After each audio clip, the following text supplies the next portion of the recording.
Welcome to the Boat Galley Podcast. I'm Carolyn Shearlock, here with tips, reviews, and how-tos for your cruising adventure.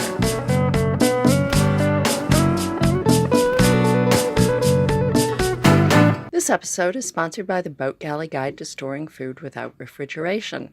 Have truly great meals with fresh produce, meat, butter, cheese, eggs, and more, even if you don't have a refrigerator or it's tiny. This ebook is now on sale for just $7. Get an extra $1 off with the coupon code PODCAST.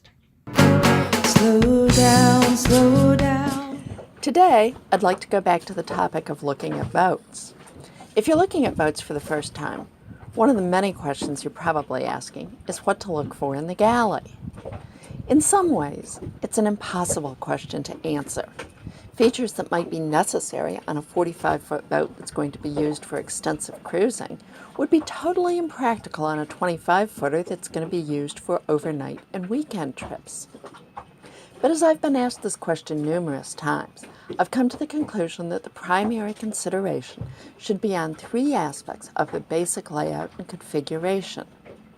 These three are all things that would be either expensive or impractical to change, and will make a huge impact on your satisfaction or frustration with the boat. And there are three that if you haven't had a boat before, you might not think about. I know that I didn't until I encountered boats that had serious flaws in each of these. Regardless of the size boat and your cruising guides, these are things that I look at first. I'm not saying there aren't other important considerations, but if a boat doesn't do well on these three, I'm not going to look any further at it unless I was planning to gut the interior. The first item, can the cook be thrown across the boat? While there are many features of a galley that contribute to the safety of a cook, most are relatively easy and inexpensive to remedy. However, if the basic layout allows the cook to be thrown 6 feet across the galley in rough weather, or if a boat with a large wake passes nearby, it's a real problem. I learned this the hard way. The first offshore passage I ever did was on a Saga 43. We ended up in a gale off New Jersey, and I was tossed as I tried to get a box of crackers out for us to eat. When the boat rolled, there was just nothing to brace myself against. While you do need an opening to get in and out of the galley, keeping that opening small and with something at least hip-high, no more than about 4 feet away, 3 is even better, will limit the chances for serious injury. Depending on the size of the boat, this doesn't have to result in a tiny galley. You just don't want one with a lot of empty floor space from side to side. The second consideration, plenty of ventilation. The good thing about buying an older boat is that they usually have good ventilation. Newer boats often are built with air conditioning with little thought to passive ventilation. Large opening hatches and portholes are essential to being comfortable at anchor. The galley creates heat, steam, and food smells.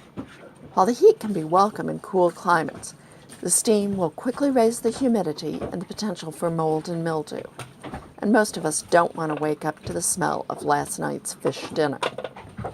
While you can add fans and wind scoops to make the most of the ventilation you have, adding or enlarging hatches and ports is much more expensive and tricky to do.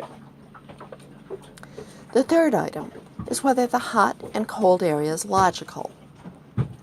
One of our biggest frustrations with Catal, our first cruising boat, was the placement of the refrigerator. It was right next to the engine compartment and also right at the foot of the companionway where the sun beat down on it. I have no idea what it cost us in extra amps used, but I'm sure it was considerable.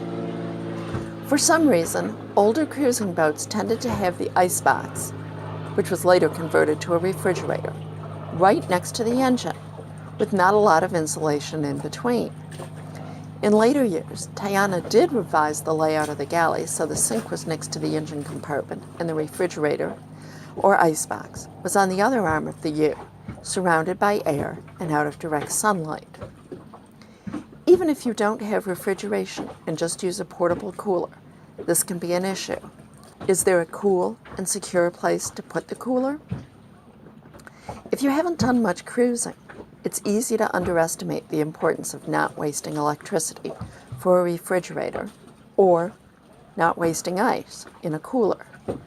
For us, using just 10% less power for the refrigerator would have meant that we could run the water maker twice as long each day. For others, it would mean less time running a generator.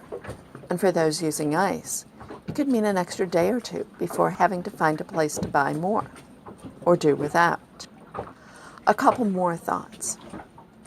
Items 1 and 2 to me are non-negotiable. The third one may not be 100% non-negotiable, but it's a very serious consideration. We didn't realize the serious flaw in the design of Ketal's galley until after we were out cruising.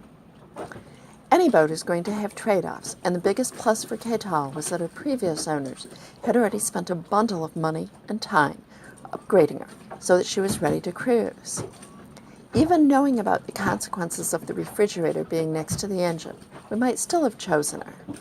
But I'm sure we would have looked harder at some other boats and not bought her quite so quickly. Researching galleys before we bought her, 2 items kept popping up: the need for a U-shaped galley and a double sink. Frankly, I disagree with both. The rationale for a U-shaped galley is that it provides a way for the cook to wedge him or herself in.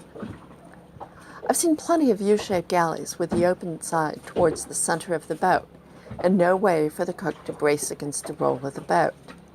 I think the more important concern is that the cook can't be thrown too far. Galley work will never be 100% safe, but larger distances simply cause larger injuries. And I have absolutely no idea why someone would think that a double sink is necessary. I hated the one that came with Ketal and replaced it. It was so tiny I couldn't even put a plate in on edge diagonally. But the reality is that items such as this are relatively inexpensive to change if you decide you want something different than what the boat comes with. For us, it was less than $100. Even once you get past these items, there's plenty more to think about when you're buying a boat. But other items tend to be more obvious, such as the amount of storage, the type of stove, whether there's a refrigerator, and so on. Until next time, then. Thanks for listening. If you like the show, please be sure to subscribe in your podcast app. Just search for the Boat Galley Podcast. And reviews are always appreciated. Until next time, then. Slow down, slow down.